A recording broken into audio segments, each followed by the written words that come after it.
Have you ever looked at someone else's toxic relationship and thought, why don't they just leave? Or maybe you've asked yourself the same question, lying awake at 3 a.m., wondering why your own feet feel like they're stuck in concrete. Today's episode might just be the most important conversation you'll hear this month. Joining us is Caitlin Fisher, who's about to take us on a raw and honest journey through the psychology of why we stay in relationships that stopped serving us long ago. From the cornfields of Ohio to the corners of our own minds, we'll explore the invisible change that binds us, the love bombing that keeps us hopeful, the gaslighting that makes us doubt our reality, and the cycle of good times that make us think maybe this time it's different. Whether you're questioning your own relationship, supporting someone who might be struggling, or simply want to understand the complexity of human attachment, this episode will shine a light on the patterns we often can't see when we're in the middle of them. Hi, and welcome to the Scenic Route podcast, where we believe in embracing life's journey with purpose, curiosity, and a bit of potty humor. I'm an uncool mom, and I'm always looking out for that perfect slice of gluten-free rhubarb pie. Every week, I get the joy of sitting down with dreamers and doers who dare to take the road less traveled in pursuit of their own magic. Together, we dive into the inspiring stories of soulful entrepreneurs and visionary leaders who boldly share their beliefs, lessons, and fuck-ups. Excited? So am I. You're exactly where you're meant to be. And now, let's take this conversation off the beaten track.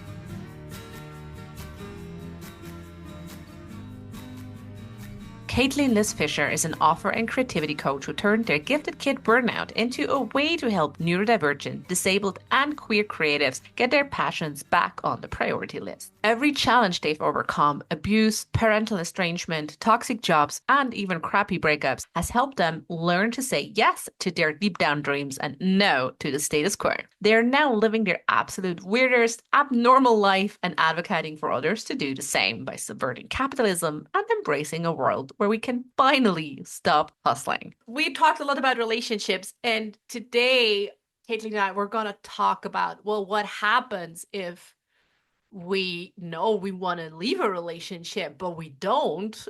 And then at some point, we finally get our shit together and do leave. All of those questions. So, what for you in your relationship, Kathleen, do you want to walk us through, was there a pivotal moment when you realized, oh, this relationship is no longer serving me? So it took me 2 attempts. It takes an average of 7 attempts to leave an abusive relationship. 7. Oh my God. 7 is the Wow. average.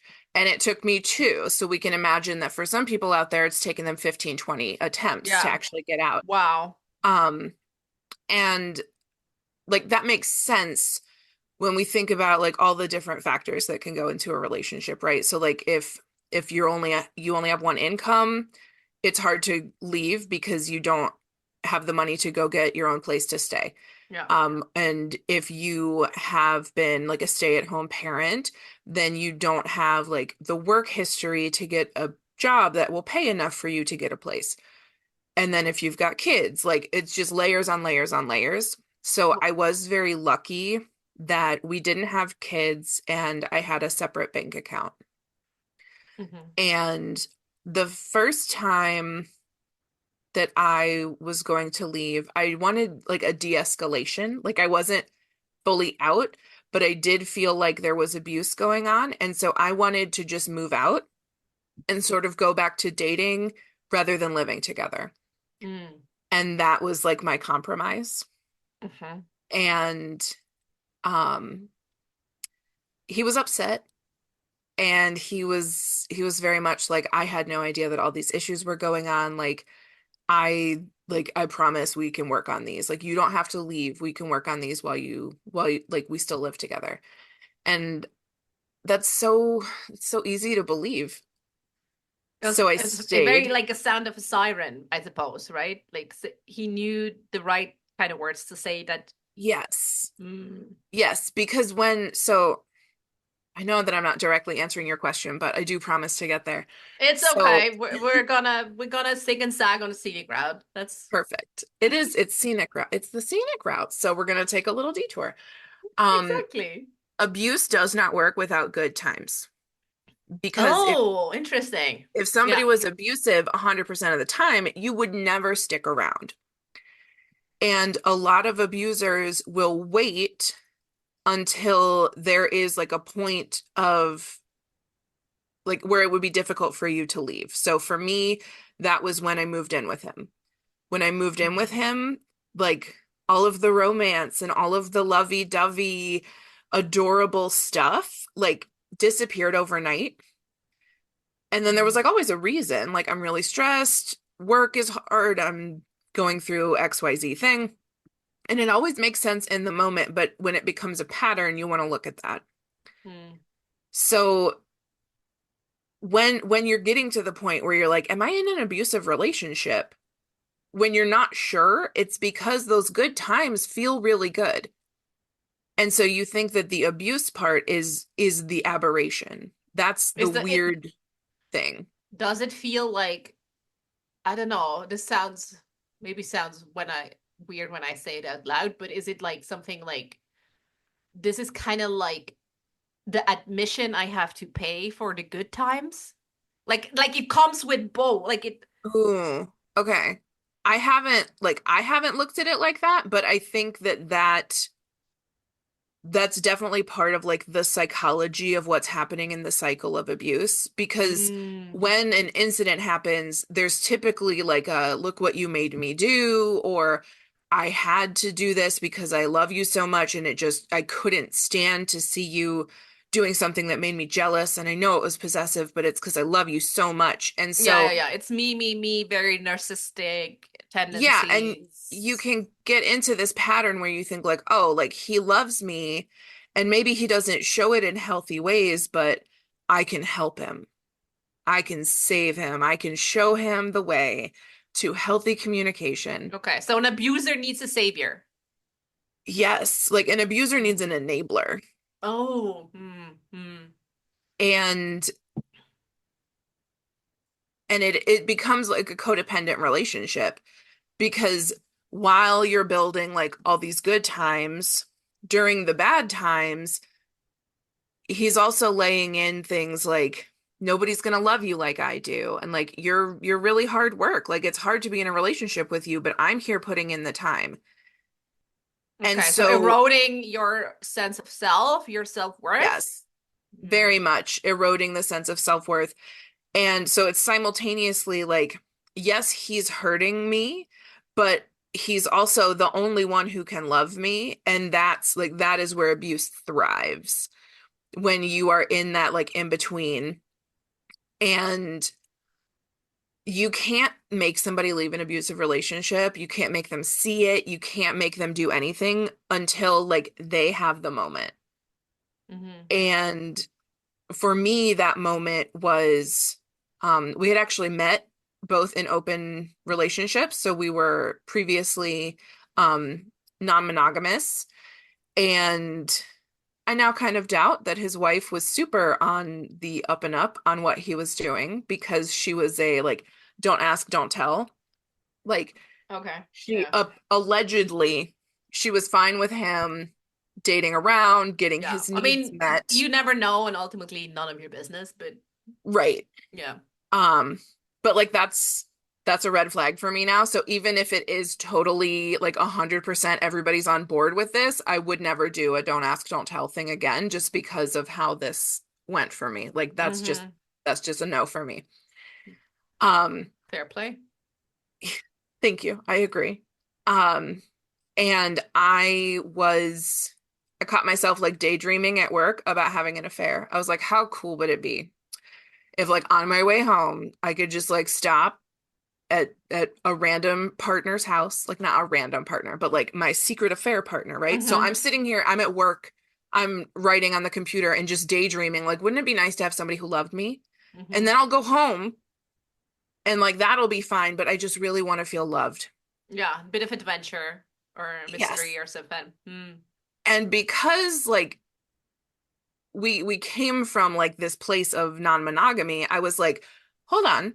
I don't want to be like deceitful. I don't want to cheat on my partner. Why don't I just open up a conversation and tell him how I'm feeling and see how he feels? And so I like sat him down and I was like, look, I found myself daydreaming. Like, you know that like our sex life has been rough because he would withhold sex for like weeks at a time and then have sex with me and thus like repeating the cycle. Mhm. We're getting real intimate today. Uh, This is where the scenic route led us. So we're just Perfect. walking the path. Great. As long as you're comfortable with I'm sharing whatever fine. you want to share, I'm I happy to hold space for you. I tend to overshare.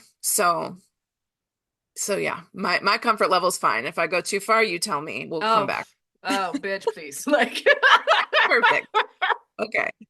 Um, so like since I moved in with him, we had been having sexual problems, hmm. and they were always somehow my fault. Like I was pressuring Okay, so him. classic abusive pattern Classic. again. Okay. Yes. I was pressuring him. Um, if he didn't sleep well and like I asked him for sex in the morning, he would be like, "You know I didn't sleep well. Like why are you doing this? You're abusive." And like every single time he turned it around on me, and so I learned to just quit asking. So I wouldn't initiate sex anymore, and Hmm. he also didn't initiate sex. So we would basically get to a point where then I would feel like so touch starved and so unloved that I would be like going into like depression Hmm. and like going to therapy and trying to like figure out what's wrong with me and everything. And then we would have sex for like a weekend. Like we'd have a bunch of sex one weekend. Hmm. And then everything would feel better. Hmm. And but then it went right back into the old pattern and I would be going weeks and weeks and weeks again. Okay, it's kind of like a star feast Yes. cycle, feast Yeah, famine very cycle thing. much. Okay. Yeah. Um and so I thought, if he's got a low sex drive because he was older than me, um, if this is like a sex drive thing, then I don't want to pressure him. And he had been telling me all these things, like my sex drive was pressuring him. Hmm.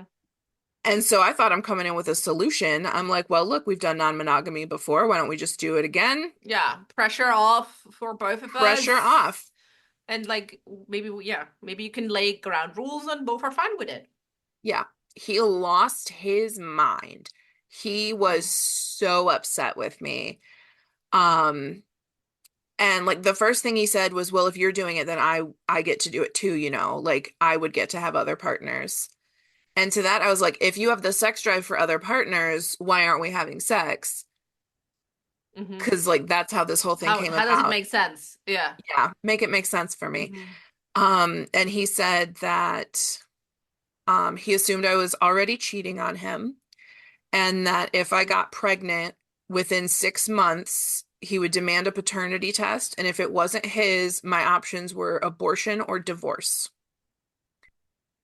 And I'm like, okay, cool. Noted. And I mean, he's what's the just going off the rails with Mhm. like super controlling things and just it was just mask off. Like I Yeah. can't even really remember because I dissociated through half of it. But Yeah. he kept me up until like 1 in the morning, like making me explain myself to him, like why I would ask that. Yeah.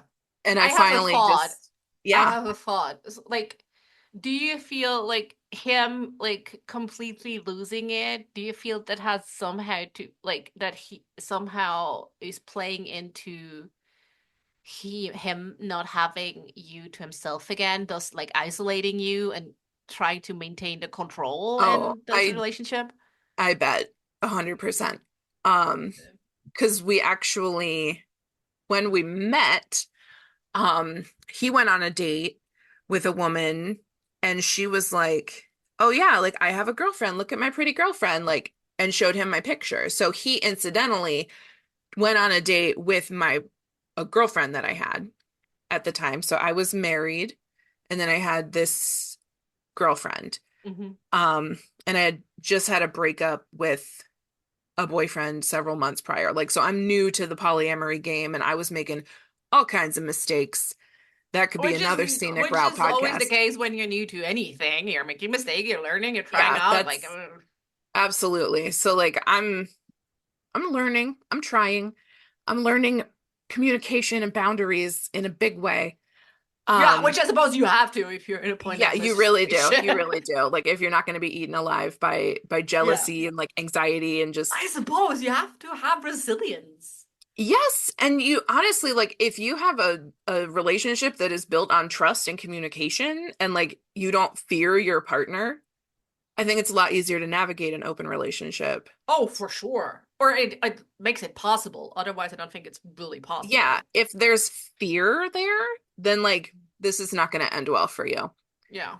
And like when he went off the rails like that, he put a lot of fear in me. But Mm. sorry, I have to go back now. When he That's met my okay. girlfriend, she mentioned me and then he sent me a DM on the dating website where he met her Hmm. and did not acknowledge that he knew her.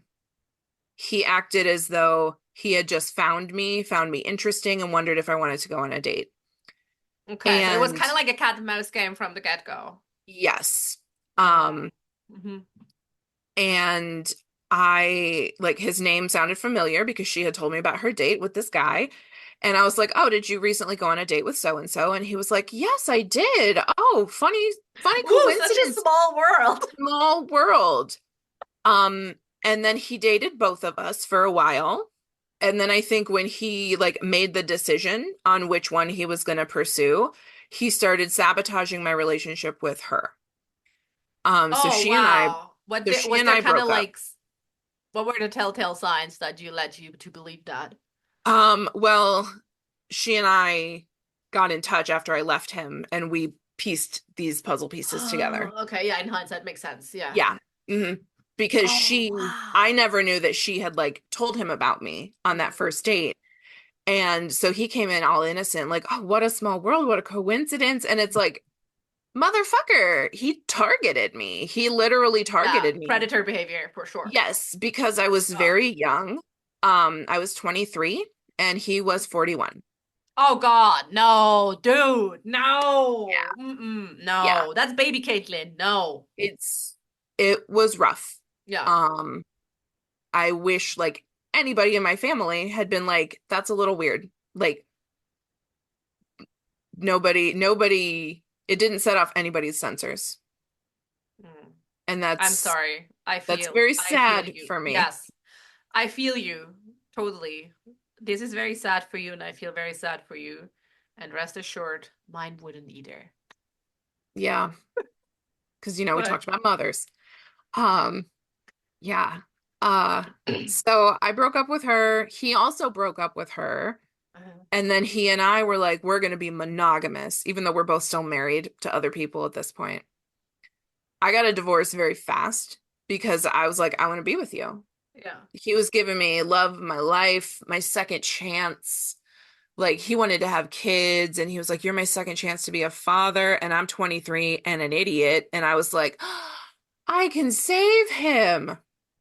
Dear God, I Well, I want to mean, go we're back in all time. young and stupid ones. Like, that's I part of the know. game, y'all. Like, I know. Like I really try not to get down on myself because it wasn't my fault. And especially coming from an emotionally like neglectful childhood, I was primed for this because like I don't know what a healthy relationship is supposed to look like and I don't know what healthy love looks like. yeah. And so if he tells me like this is love and this is what love is supposed to be like and it's And so you feel real. good in that moment. Yeah, You're you like, feel your brain is like, awesome. give me more, right? Absolutely. Mm. And so like once I was fully attached, he was like, "Okay, we're going to cut ties with that other woman and now I have you to myself." Um And a few months later, I had filed for divorce, and it took him another 2 years. And in that time, like there was a period where I like packed up all his stuff and I was like, you need to like either get divorced or like we're not doing this anymore because I don't want us to be having an affair and this doesn't feel like an equitable like Yeah. polyamorous setup like Yeah. with No, I your mean, wife. if it's no longer if it's no longer feeling aligned and good, then for whatever reason, you got to change something. Yeah. And Hey, I'm curious. Like you said something very interesting, right? Like this, as soon as he kind of like had you in his like unhealthy attachment kind of like lock or grip, Mhm. he started cutting ties, which we said before, isolation, probably one of the big telltale signs of abusive relationships. Yes. Like in your experience, what were like other early warning signs of like unhealthy attachment forming? Um, Talking about like deep cosmic world shifting love within like 2 weeks of meeting somebody, Mm, that's too much. Um, like I love a lot. Like I still fall in love easily. I love a lot of things. Like I think my which is partner and beautiful. I love it about me. I love that I'm a very soft, loving, kind person. Yes, 100%. And it's very easy, like after abuse, to just like cut that part of yourself off and be like, well, I'm not going to trust anybody ever again. And Yeah. that to me is death. Like I can't do that. I love people. And like my partner and I, we said I love you within like 2 or 3 weeks. But it wasn't like, oh my God, you've changed my whole life kind of love. It was like, this is awesome. I love you. Let's have more of this. This feels awesome. Let's have Yes. more of this. Mm. Yes. Um, Meanwhile, with the abusive partner, like we got a tattoo after a month, like a matching tattoo. And he's telling me all this like second chance at life stuff, like really, really deep, huge emotions. Hmm. And that's a red flag. Um, Yeah, I think it's maybe it's not just like the deep emotion per se, but if someone like he's already like setting you up, right? Like if he's not if this is not working out and you were the second chance, it was your fault. Like it's mhm. already kind of like priming how it Oh potentially could go. yeah. I actually forgot part of this, but so he was older. He was 41 when we Yeah. got together, and he's diabetic.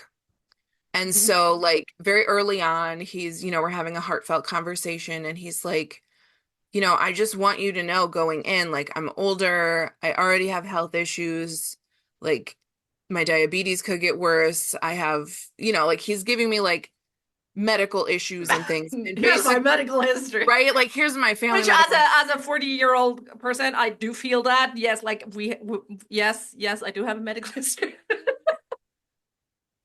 And he basically like wanted me to say like, well, I'll be with you like in sickness or in health, but like within a very short amount of time. And I did say that because at the time I'm like, I love you. I'm going to be with you no matter what. Like health is not a factor in falling in In love or not love. falling in love Yes. with this man. Yes. Hmm. But But it then was of setting up a course codependent, like a it weird, is. like dynamic in It's a setting codependency. up what he's going to attack me about if I leave, which is, oh, you were supposed to be my second chance, and now I've spent so long with you that there's nobody out there. There's no third chance for me, Hmm. and I'm just gonna die alone, sick and Yeah, sad. And you were set up. Yeah, I mean, it was a setup to fail. yes, Mm. like setting up scaffolding that, like, if at any point I say I don't want to be in this relationship anymore, that's gonna reflect on me and be my fault. Mm. That will tell more about the kind of person you are than what kind of person he is, basically. Yeah, Yeah. Mm, yeah. love this. Mm-hmm. Um, which also like kind of comes back to like his mask off moment where he's just enraged that I would consider sleeping with another person. Mm. Um, and he got a story, a narrative in his head and committed to it. And that story was Caitlin is cheating on me. Um, and also Caitlin is on medication that is changing their personality. I Hmm. was on Lexapro, like Hmm. 10 milligrams of Lexapro. It is a very basic antidepressant. Yeah, And and even within if it were to be so that it caused some mood changes in you, whatever, like, right, this So Yeah. what? So He what? pi- he picked Like, up he picked up like my bottle of pills and he said, "These might be the best thing that ever happened to you and the worst thing that ever happened to me." sounds like a charming fella. That is so much drama. Like that is just an unhinged thing to say to a person who is on a very light antidepressant that is not hurting them in any way. Like Yeah. I was fine. I just stopped putting up with like his gaslighting because I could see it for what it Mm, was with the antidepressant. Like kind of like the fogginess cleared and he had spent at this point like 4 years um like actively like abusing and gaslighting me mentally mm, on a routine basis and I didn't know which way was up and like yeah. I Can you stopped. put like like in retrospect, were you able to piece together like how like which gaslighting episodes kind of like eroded your sense of reality when you said everyone was kind of like loopy and upside down? Yeah, let's see. Okay. There was a lot around my diet and eating disorder. Mm-hmm. So at the time I was in this relationship, I was also like my eating disorder was reaching a peak. I was working out a lot, like 1 or 2 hours a day. I was distance running and I was like severely limiting my calories and going on like all kinds of extreme diets. Mm-hmm. Um, and I think like one of the first times I like went gluten free or something, he came home with like bread, waffles, like all sorts of stuff that like I couldn't have. And like that's fine, like if he's gonna eat it. But because I wasn't eating any carbs, I was insane. And so I was like, oh my God, these waffles, like we're gonna die. Like I'm not well. And I understand that this is unhinged behavior. Um, but he like yelled at me about it. And he got Mm-hmm. like very upset that I had any kind of reaction. And then later I was on like a completely like no sugar cleanse thing, and he bought me a candy bar for when I was done. And I'm like, that's not helpful. Yeah. Not, yeah. So like the diet was a very easy place to Mm-hmm. gaslight me. Mm. Um, and also, uh, that was one of the reasons that he said we didn't have sex was because I got up to work out in the morning. And so if I got up, like if I woke up and tried to initiate sex, he would reject me and then later like tell our therapist that it's because he cares about my workouts. And Mm. I'm like, I that doesn't make any sense because like I'm a grown ass adult and I can manage my own time. But okay. Um, I had another good one and then it left. That's okay. Maybe it will come Yeah, later or it'll not. come But later. yeah, it's really so when how did you kind of like go you went through this period of abuse, multi-level abuse, right?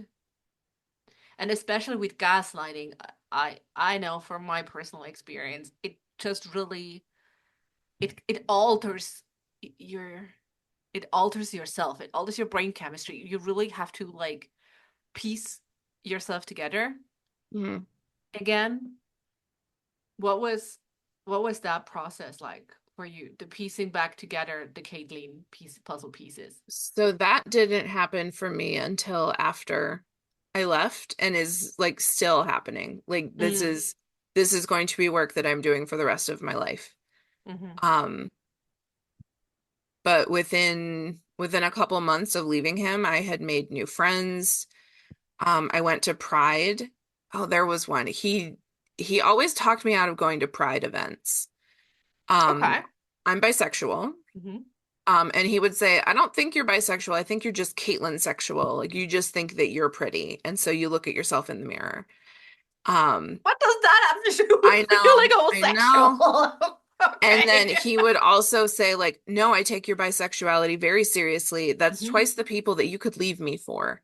So, like, he's just Which is, constantly like yeah, also very invalidating. red flag thingy to say. It is. That's very disturbing. Like, if this relationship isn't built on trust and like you think I'm just gonna see somebody and leave, like that's telling on yourself. Hmm. That's not about anything that I have done because Hmm. I haven't done that. Hmm. Um, So you went to Pride then, yeah, so I went to finally. Pride because he would always say like, "Oh, but like it's so hot and it's so crowded and you don't like crowds and you don't like the traffic." And like all these things are true. I don't like the crowds, I don't like traffic, I don't like to be sweaty, but I deal with it so that I can see a bunch of glittery gay people and like, For the higher good of it all, I right? take it Like on. it's something that I really like. Hmm. And so I went to my second Pride ever after I left him. And the first one was right before I met him. And I went with that girlfriend that he broke me up with. Full circle. Full circle. Love it. Um, it's like I went to Pride and my sister was in town and they were like, I gotta be honest, Kate, like I used to think that you were kind of a bitch. And now I think that you were just being abused because my personality was so different to my own Wow. Okay. sister, like to my sister. Wow. Because my like they lived with us for a while. So I say sister, but we both use they them pronouns. So it's weird because sister is a gendered word, but um so they lived with us, me and this abusive partner, for a few months after college Okay. to like save up before their next move. Hmm. And um he was very much like they can't have company over, like they have to be Okay. quiet, Very strict rules. very like strict rules, and Hmm. it was weird and controlling. But he would never talk to them directly, so like I had to deliver all these rules and be like, no, like you can't Oh. have anybody So you were over. you were the male person. Yes. And so Love it. that's now straining the relationship between me and my sibling. And like by the time they left, they just Yeah, I figured, mean it's a way. yeah, He probably was very good at like, oh, another bitch and a hammer. extremely good at just driving little wedges. Um, but yeah, that was like probably the biggest thing is I left him in March 2018. And so then in June, when my sister was there, being like, you're completely different. I don't know this version of you, and I'm excited to get to know this version of you. And I have been putting myself together for the past 6 years. Wow. Yeah. Kudos and lots of love to you. But this is long fucking ass time to. It's, yeah, it's difficult. And I still will find things that are buried inside my brain that like activate him. Hmm. And I'll have to be like, okay, all right, I'm having a little moment. I gotta calm down. This is cool. And my partner is so amazing. I can talk to him about anything. And so Hmm. if I'm just like, hey, I'm having the thought about my abuser, like, can we talk it out? Like, he just listens and he's not hoarding the story to use as ammo later. Like, he never throws it back at me. I don't have to keep track of anything or like worry that he's going to get mad. Hmm. That sense of like safety and relief. So you don't have to be on your guard like all the time, right? Like so your nervous system can actually like. Yeah. And I don't think I've ever felt like this safe before in my life. So, like, having relational safety for only like 5 years of 36 is pretty sad. Not the best. It And is what it is, right? yeah, Like there is no changing in that, I try realizing to and kind of, give myself grace about it yeah, and like because realize, this is not no, I mean this is not your fault, right? Like you had people failing you yeah, over and but even, over. even that, it's so hard because I have this thing in my head that's like, well, you shouldn't have fallen for it, or it Mm. shouldn't have affected you this You're a much. smart cookie. You shouldn't have fallen for it. Right, right. Like you're smart. You're a smart person. How did you fall for this? And it's like, well, I fell for it because I had emotionally abusive parents and I didn't know what the fuck I was doing. Yeah, that's the thing, right? Like, I feel what a lot of people who've never experienced abusive relationships of any kind. I mean, they could be romantic relationship, abusive relationships also happen at work, um, with your parents, like with whomever, right? Mhm. Um, I I feel what a lot of these people don't understand, or was really hard to understand, which also ties in into this whole thing of like, but why didn't she just leave, Yeah. right? It it hasn't. It's not a brain thing. It's not a brain matter. It, it's not a logic matter. It doesn't. It's not a smartness IQ matter, right? It's they know specifically. It's kind of like when I had an abusive boss once, and it took me a while to realize, like, when she looked at me, she didn't see me. She just saw, like, Achilles heels, like Hmm. weaknesses, like, oh damn, target, like Yeah. mother wound, like trying to uh increase self-esteem through doing more. Damn, attack. Hmm. Like I was this map of things to attack, of to kind of like ledge onto, like a That, little slug eelish thingy. yeah, that's so real. Like they can read you like a book. Mm-hmm. They're good people readers. They just read your negative shit, which is awesome. Yeah. But And they, also like I think so I'm also autistic and like a people pleaser. And mm, I don't like to be rejected, so I go out of my way to be nice and accommodating and like um another like probably the red flag from this relationship was that we had one date and then he texted me to cancel our second date and he said that it was too one-sided and like he didn't want to pursue this further because I wasn't like matching his energy basically. Like he was more into me than I was into him. And I was like, oh, he misunderstood. Like I must have been too shy, right? So I took it upon myself to reconvince him that I was interested. And I feel like any person who's going to tell me like what my energy is and how I feel as like a cancellation thing, right? Like we're not moving forward with this because you don't like me.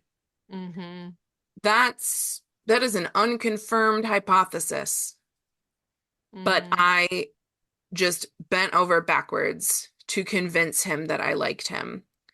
And that was like the first big hook. Yeah, I feel like this was already kind of like, I don't know, a pity play, right? Kind of like exploiting your compassion, like, oh, you don't love me as much as I love you. Yeah, it it really was. And he had already come in and been like, if you are willing to like go up a little bit from your age like limit, I would love to take you out to lunch. Like he started very like acknowledging my boundary as he overstepped it. Yeah. Because I think I had it set to like, Yes, I love it. Acknowledging a boundary while overstepping it. right. I think Yes, love it. it must have been set from like 23 to 35 or something. I don't know. A reasonable age gap. And then he comes in just a few years over, and it's like our age gap could vote, buddy. Like you are old enough to like be my father, technically. Uh, Yeah, it's and it's just this is, just if yeah, you're, I don't know, if you're younger than us listening, it's a really hard thing to grasp that there is an unequal power dynamic with a big age gap. It just fucking it's is. yeah. And I got a lot of heat on threads. I actually think that's how you and I met.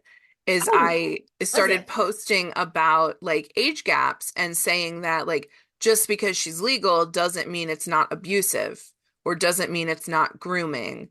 And Oh, I think, people, yes, I think that was the one. I'm well, like, people were that girl's pissed. right, that chick is right. And everyone was like, I'm like, how is People this even were an argument?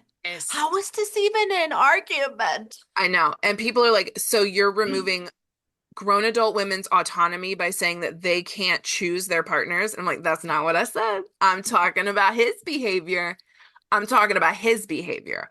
I want to know why he's so interested in somebody who's 19, 21, 23. I really am curious what he has in common with her. Yeah.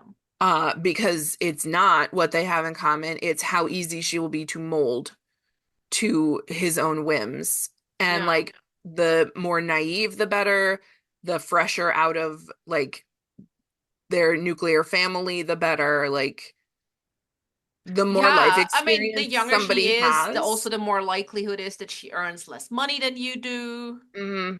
right? Like all these things. And then, right, okay, so say you're Mm, 40 mm, and you want to date a 20-year-old lady yeah. and she's young and she doesn't make a ton of money because she's just about to finish school or something. And then she gets pregnant. It's a very easy ask to be like, well, you're already like only making half what I make. Why don't you just stay home with the baby? I feel we're going into tradwife territory now, and I'm already It like, yeah. it kind of is Yeah. because like the like red pill, the trad wife thing, like the incel thing, like all of this is about women should serve men, and it's fucked up that they can tell me no. Yeah. Any That guy who you doesn't like, cannot, but they can. yeah, any guy who doesn't let you tell him no is a walking red flag. Yeah. And like that's a great sort of test like at the beginning of a relationship is like disagree about something very low stakes, like Star Wars, That's a like good thing. Yeah, like that's a good sports. hack. Disagree Oh, and you like the, see, I don't know, New York Rangers? No, I do not. No. Mm-mm. yeah, like just see how that person reacts to being disagreed with. And this whole time I've been using like very heteronormative language and saying like he for the abuser and she for the victim because like the majority of cases are that gender dynamic, Yes. but like abuse is not just a heterosexual No. problem, and it's not just like a male problem Yeah, because like 100%. I have been abused by women, men, and non-binary people. Yeah. So it is the genderless activity. you're either, yeah. I mean, you're either an asshole or you're not. Like, this has nothing to do with Yeah, the genitalia, you're either an asshole or you're not. That's beautiful. right? And everyone has one. We should make t-shirts. Scenic Route merch shop coming soon. Yes, you're either Everyone's, an you're asshole or either, you're not. I mean, it's basically, yeah. But this is, yeah. I mean, this goes to like, basic, like the basic. I was once on a podcast and someone asked me, oh, kind of like, what's your like basic like leadership principle or something like that? And my Oh, answer really was and still is, just don't be an asshole. I love that. It's really fucking simple. Yeah.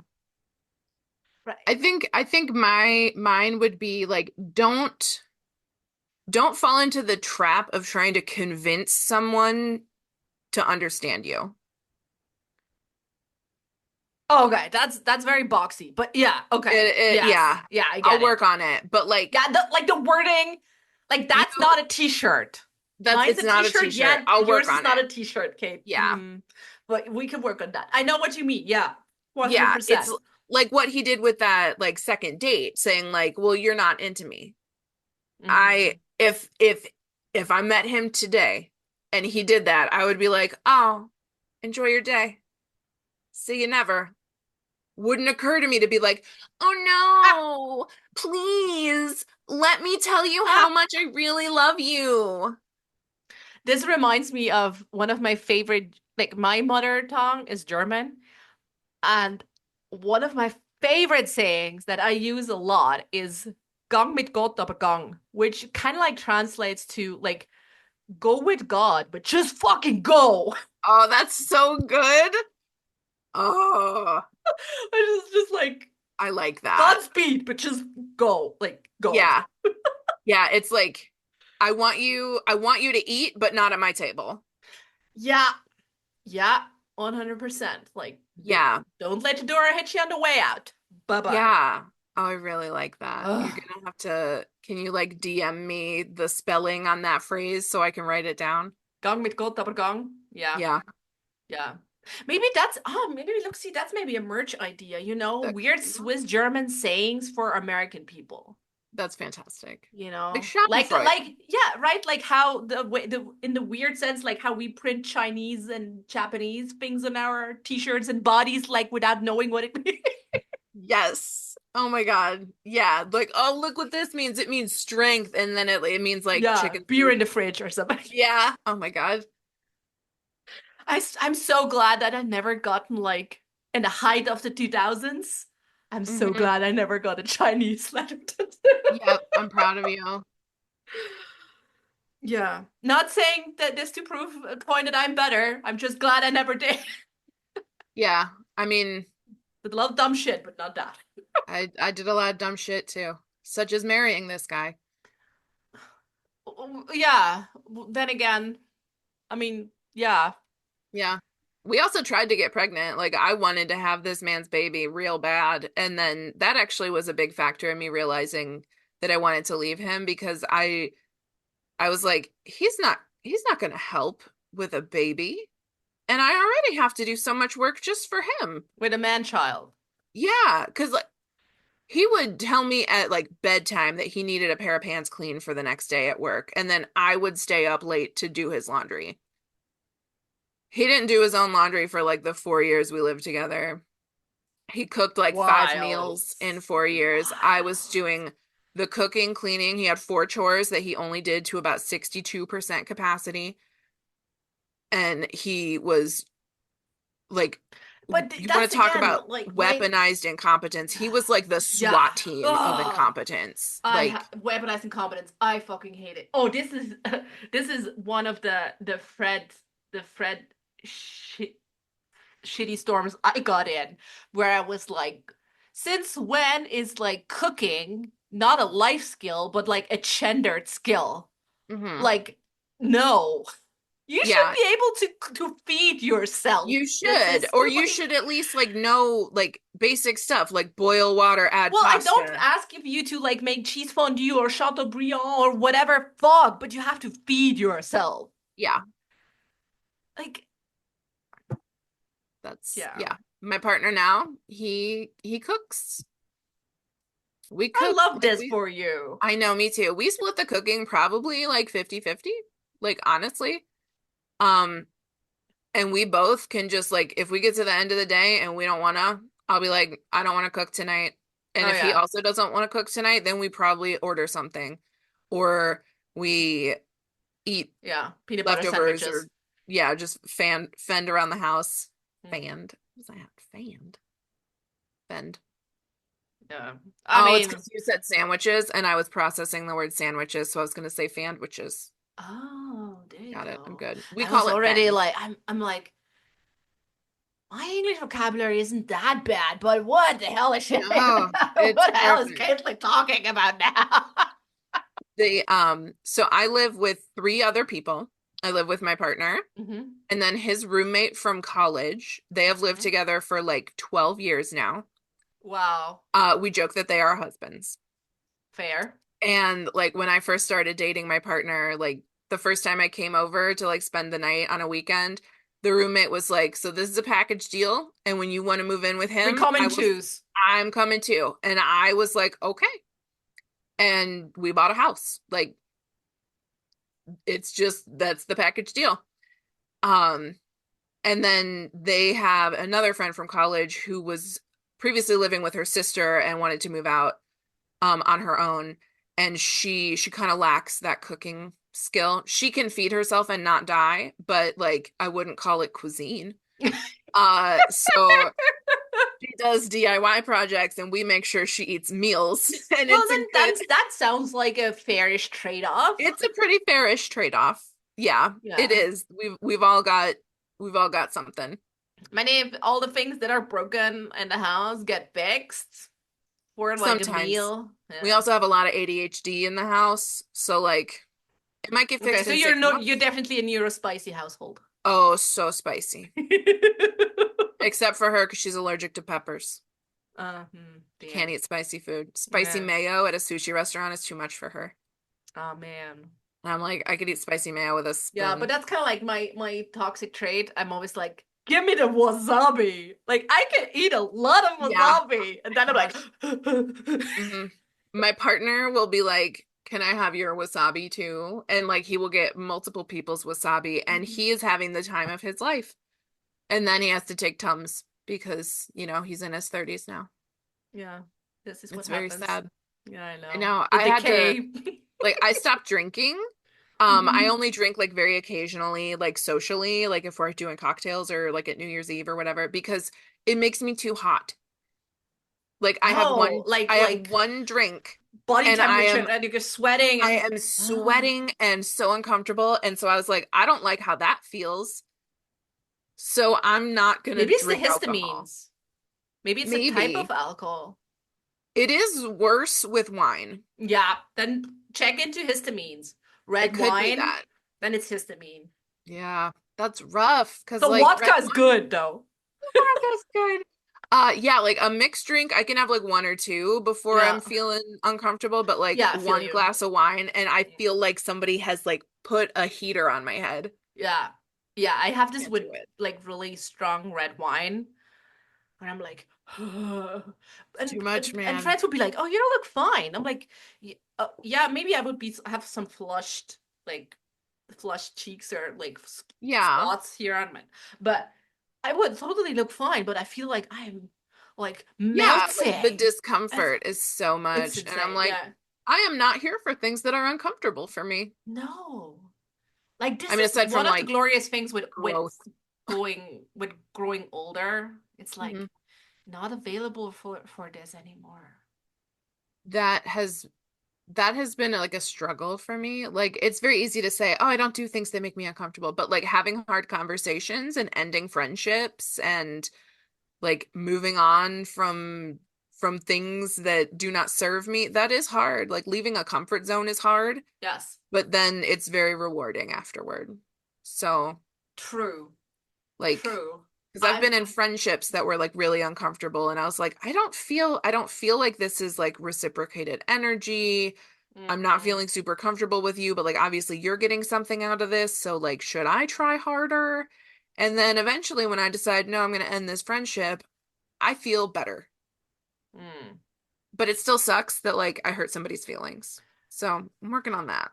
Yeah, like I don't know if it ever goes away, right? Like when I think about a relationship with my mother, like it still hurts. It's still sad. It's Yeah. still all things. And at the same time, I know I'm a better person now and I don't want to go back.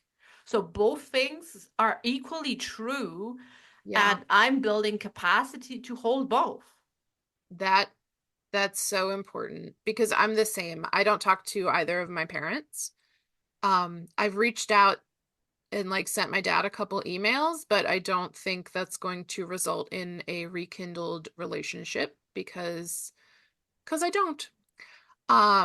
But like I know that my mother and I could be such great friends if like she didn't have so much resentment about having children tied up in everything she says to me. Like Mm, she can't uncouple like her trauma from my existence hmm and like I'm not going to stick around so that she can just keep re-traumatizing me.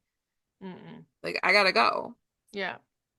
I got to go be a person. Like when you have a child, you are there to like guide and help them be a person, but also like their personality is theirs. Like you can't make your kid behave a certain way or like be a certain person or have a That's the certain thing. interest. As long as they're kids, you technically can make them. You And can, a yeah. lot of people do make them. Hmm. But And then once they're an adult and they're like, I'm going to do what my passion is, then the gang mit parents are Gott aber gang. so like confused. Like, I Yeah. didn't raise you like this. And it's like, yes, and that hurt me. Mm-hmm. I Yeah. gotta be me. Like, I'm Yeah. queer, I'm fat, I am very like outspoken. I talk about things that I'm matter to super me. sensitive. Like I am. I am super sensitive. Mm, I am a you're the soft same. Yeah. bunny. Yeah. And I actually have it on my website. I think this is the most favorite thing best thing I've ever wrote. And like the footer, you know how people sometimes have like in the footer like a short statement about themselves? mhm. I have like I'm gonna read it now because I'm a sucker. Like Jennifer Walters, a sociologist, pathfinder, and equal parts rebel and marshmallow. Oh, She makes brands do better and humans feel better on their scenic route to a softer life. oh, I love that. Right? Thank you for getting it. Yeah, I say that I am your honorary big sibster. Oh, this is nice too. Yeah, it's like I'm gonna tell you to like go for that big audacious thing that you've Yeah. never said out loud. Like, I'm gonna Yeah. help you believe in yourself. Like, I'm gonna hold the vision for that future when you are a crumbling, shaking mess. Because, we're all a crumbling, shaking mess sometimes. Yeah, sure. So if anyone is in need of a big sis, where can they find you, Caitlin?